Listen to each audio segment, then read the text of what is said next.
The technology giants of Silicon Valley are speaking out against President Donald Trump's repeal of DACA, also known as the Dreamers Immigration Program. Short for Deferred Action of Childhood Arrivals, DACA protects young, undocumented immigrants from being deported because they arrived when they were children. The policy was founded 5 years ago by the Obama administration. It currently shields about 800,000 people with the intent that these people could study, work, and start families in the U.S. without fear of deportation. On Tuesday, Trump ordered to end the program and left it up to Congress to replace the policy with something else before it expires in 6 months. Apple CEO Tim Cook tweeted out this over the weekend: 250 of my Apple coworkers are dreamers. I stand with them. They deserve our respect as equals and a solution rooted in American values.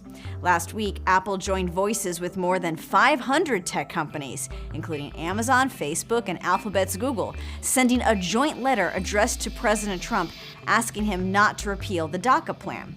After the Trump administration's repeal, more tech executives spoke out. Facebook's Mark Zuckerberg wrote, "This is a sad day for our country. The decision to end DACA is not just wrong, it is particularly cruel to offer young people the American dream, encourage them to come out of the shadows and trust our government, and then punish them for it." Google CEO Sundar Pichai tweeted that Congress needs to act now to defend DACA, and Microsoft President and Chief Legal Officer Brad Smith wrote a blog post against the move, saying it may go to court to defend the dreamers that work at Microsoft. I'm Bridget Carey. You can read more details on the issue and other responses from the tech industry at CNET.com.